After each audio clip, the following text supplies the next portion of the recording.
Assalamualaikum warahmatullahi wabarakatuh. Perkenalkan, nama saya Jesha Aura Cantika Fitsi dengan NIM 40124111197.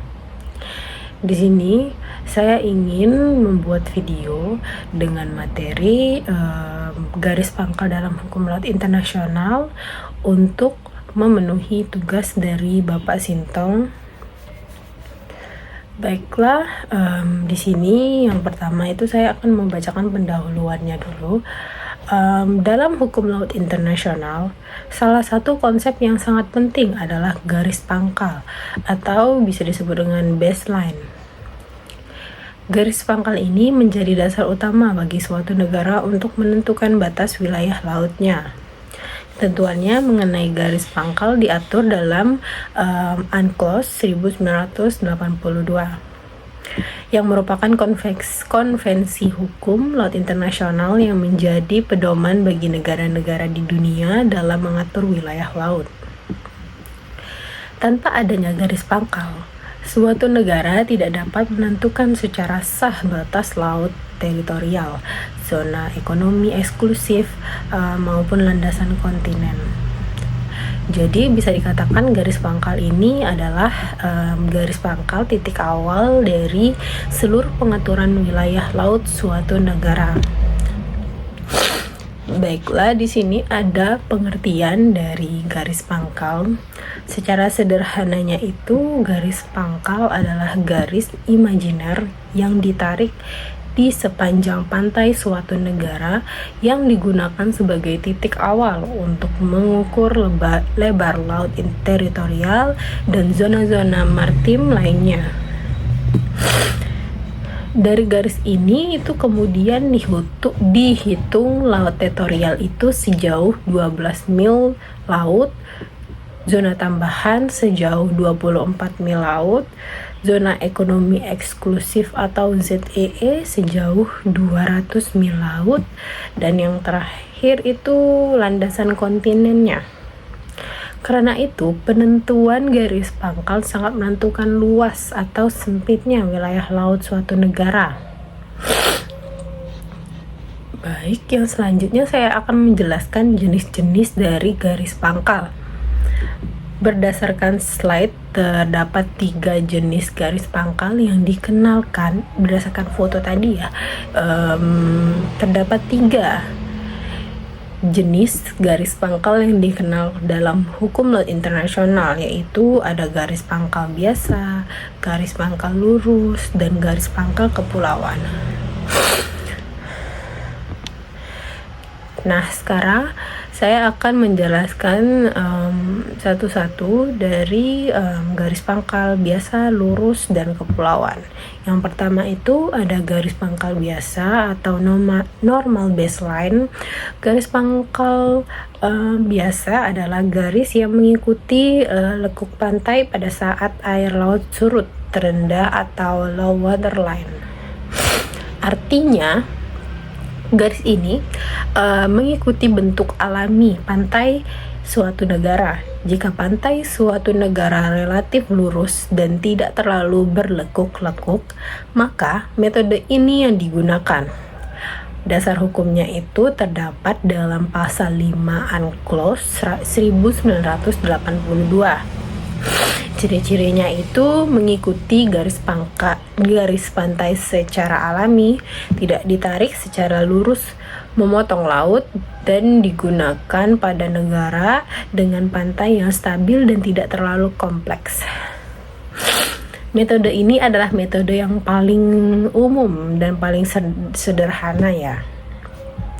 Baiklah, saya akan menjelaskan yang kedua, yaitu garis pangkal lurus atau bisa disebut dengan strike baseline.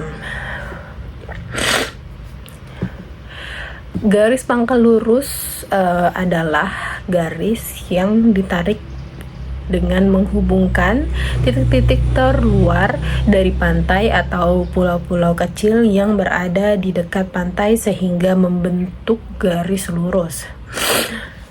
Metode ini digunakan jikalau pantai sangat berlekuk-lekuk atau terdapat banyak pulau kecil di sepanjang pantai. Dasar hukumnya itu terdapat pada pasal 7 UNCLOS 1982. Tujuan metode ini adalah untuk menyederhanakan garis pantai yang tidak boleh beraturan. Namun, ada batasannya, yaitu garis yang ditarik tidak boleh menyimpang terlalu jauh dari arah umum pantai. Perairan yang berada di sisi dalam garis pangkal lurus ini disebut sebagai perairan dalam, dan berada di bawah kedaulatan penuh negara. Baik, yang ketiga itu ada garis pangkal kepulauan atau arbitrage baseline. Jenis yang ketiga ini adalah garis pangkal kepulauan. Ini khusus berlaku bagi negara kepulauan. Dan dasar hukumnya itu terdapat pada pasal 46 dan pasal 47 UNCLOS 1982.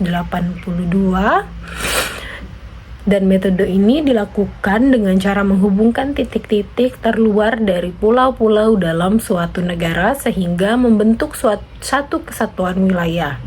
Contoh negara kepulauannya itu adalah Indonesia dan Filipina. Bagi Indonesia, konsep ini sangat penting karena Indonesia itu terdiri dari ribuan pulau. Dengan adanya garis pangkal kepulauan, maka laut di antara pulau-pulau itu antara pulau-pulau Indonesia diakui sebagai bagian dari wilayah kedaulatan Indonesia. Namun demikian, negara kepulauan tetap wajib memberikan hak lintas damai dan hak lintas alur laut kepulauan kepada kapal asing sesuai ketentuan internasionalnya. Selanjutnya kita akan membahas penting nggak sih garis pangkal bagi Indonesia. Sebagai negara Indonesia itu sebagai negara kedaulatan negara kepulauan terbesar di dunia, Indonesia sangat diuntungkan dengan pengakuan konsep garis pangkal kepulauan dalam UNCLOS 1982. Sebelum konsep ini diakui, laut di antara pulau-pulau Indonesia dianggap sebagai laut bebas. Namun setelah diakui secara internasional, seluruh perairan di antara pulau menjadi satu kesatuan wilayah NKRI. Hal ini itu untuk memperkuat kedaulatan negara, keamanan nasional, pengelolaan sumber daya alam, dan kepastian hukum wilayah laut. Baiklah. Di sini saya akan menambahkan 3 materi lagi untuk dijelaskan garis pangkal itu. Yang pertama itu ada makna umum gambarnya, hubungan garis pangkal dengan zona-zona maritim, dan syarat dan ketentuan penarikan garis pangkal.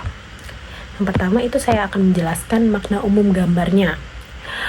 Gambar tersebut itu gambar yang garis pangkal itu, gambar yang telah dikirim itu, makna umumnya itu gambar tersebut menjelaskan bahwa garis pangkal adalah dasar utama dalam menentukan batas wilayah laut suatu negara.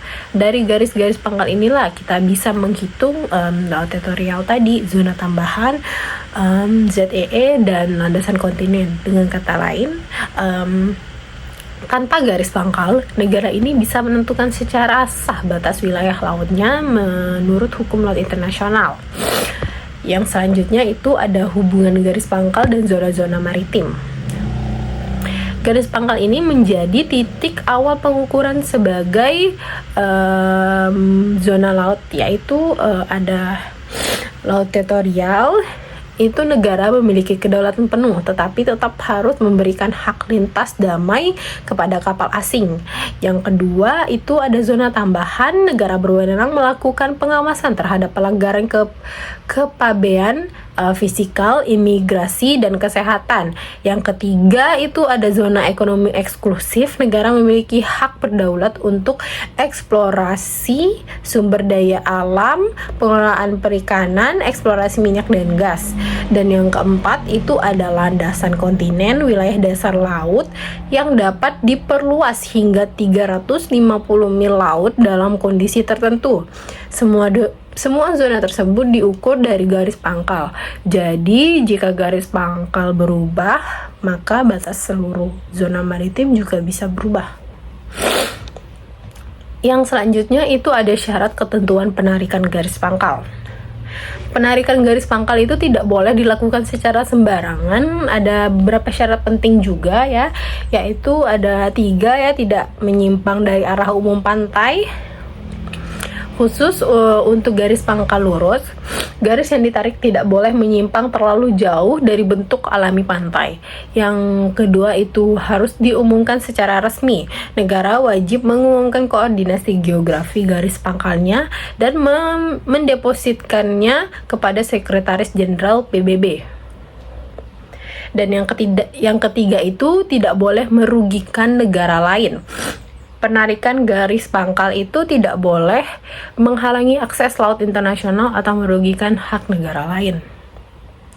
Baiklah, cukup sekian ya materi yang dapat saya jelaskan. Di sini saya akan menyimpulkan dari semua yang sudah saya bahas tadi terkait dengan pendahuluannya, persyaratannya. Garis pangkal itu ada dibagi menjadi 3. Jadi dapat saya simpulkan bahwa garis pangkal itu merupakan fondasi utama dalam sistem hukum laut internasional. Tanpa garis pangkal itu negara tidak dapat mengukur wilayah laut secara sah. Dan 3 jenis garis pangkal tadi kayak biasa, lurus, kepulauan itu menunjukkan bahwa hukum laut internasional memberikan fleksibel sesuai kondisi geografis masing-masing negara. Bagi Indonesia sebagai negara kepulauan, pengakuan garis pangkal itu kepulauan dalam UNCLOS 1982 itu menjadi dasar kuat bagi kedaulatan dan ketentuan wilayah NKRI. Baik, cukup sekian penjelasan dari saya. Mohon maaf jika ada yang kurang atau di video ini saya tidak profesional. Saya mohon maaf dengan kata-kata yang salah juga. Misalnya saya akhiri, wabillahi taufiq walhidayah. Wassalamualaikum warahmatullahi wabarakatuh.